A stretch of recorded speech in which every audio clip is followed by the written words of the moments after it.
Ever find yourself like questioning the rules, even if you kind of agree with them? You know, it's like that whole thing, obedience versus free will. Yeah. That's kind of the energy we're diving into today with the Right. story. You might think, Lucifer's rebellion. Right. But here's the thing.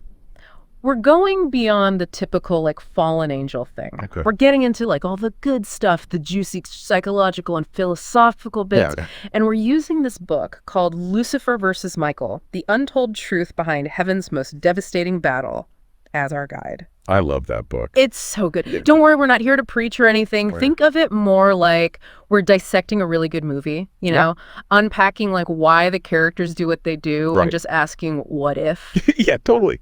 So right off the bat, the thing that really struck me was Lucifer.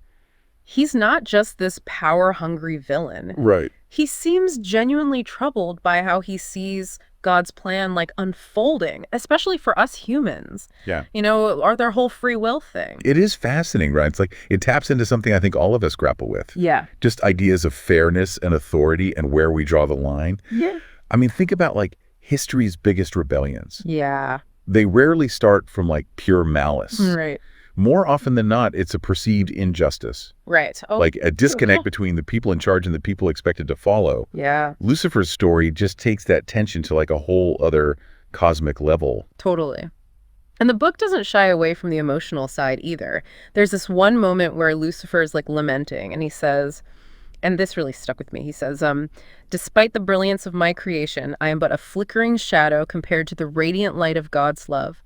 And though I rebel, I do so with a heart heavy with sorrow, for I know I can never truly escape the warmth of his embrace. Oh, wow.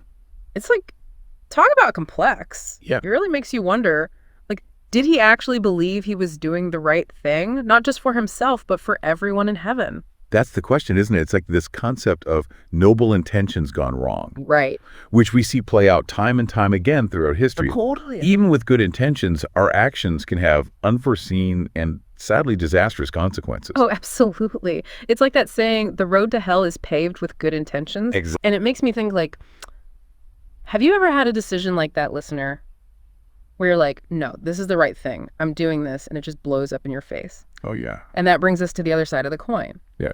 Michael, Right. God's most loyal warrior, the epitome of obedience. Yes. But even with Michael, the text doesn't let us forget the cost of that obedience. It really emphasizes the toll his duty takes on him. Yeah. Which makes sense. When we think of obedience, we often think of it as like blind obedience, and we just assume that it's easy. But imagine the internal struggle. Yeah. Especially if like a part of you is questioning the orders that you're given. Exactly. And, this story, it really highlights this concept called moral injury. Moral injury. Moral injury, yeah. It often comes up discussions about like soldiers or people in high stakes positions. And it's that idea that even when you're doing what you believe is right, what you're ordered to do, it can leave these lasting emotional scars. Wow. It's heavy stuff. That is really heavy. And it gets even more intense when the book describes their final confrontation. It's not some epic showdown like good versus evil. Right. It's this really tragic clash of ideals between these two brothers who clearly like cared deeply for each other. Yeah. And it's heartbreaking. It is. And where it gets even more interesting is that the text never explicitly states that God ordered the fight. Wait, really? Yeah. It's left open to interpretation. Wow. Was it Michael's choice? Good. Driven by his unwavering sense of duty. Interesting. That ambiguity adds a whole other layer to the story. It makes you think about the nature of free will even in heaven. Wow. So even the archangels might be wrestling with these huge existential questions. Right. If they're struggling, where does that leave us? Right. It's a question that has echoed through like philosophy and theology for centuries. Right. And it's something that I think we see play out in our own lives all the time. Oh, absolutely. How much of what we do is driven by genuine choice? Yeah. And how much of it is shaped by like the expectations and structures that we're born into? It's like, how much free will do we really have? Exactly. Big questions. Big questions. Okay, so we've talked about Lucifer's motivations. Yeah. Michael's burden, this whole idea of free will versus duty. And don't forget the moral injury that can come with upholding even the right side of the law. Exactly. But how does this ancient tale of celestial rebellion resonate with us down here on Earth thousands of years later? Well, one thing that really struck me was how Lucifer's yearning for understanding, even if it led to rebellion, kind of mirrors humanity's own pursuit of knowledge.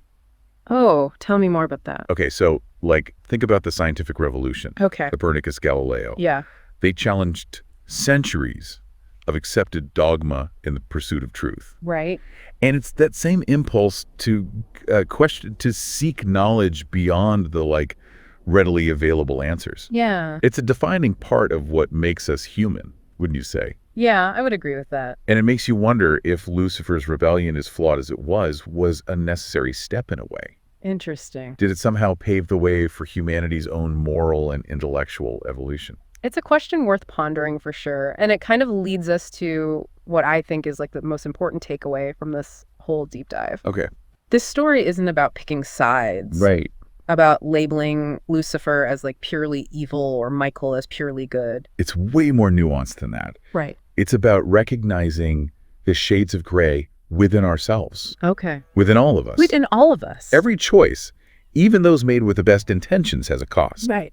And understanding those opposing perspectives, those shades of gray, is crucial to navigating the complexities of our own lives. So what you're saying is even in a story about angels and demons, about heaven and hell, right, the real battleground is actually within us. Exactly. Wow. And that's what makes these stories so enduring, so powerful. They hold up a mirror to our own internal conflicts, our own struggles with right and wrong, with obedience and free will. Totally. They remind us that even in seemingly black and white narratives, there are always nuances to uncover, layers of meaning to explore. This deep dive has really given me a lot to think about. It's amazing how a story we might think we know can reveal so much about ourselves when we take a closer look.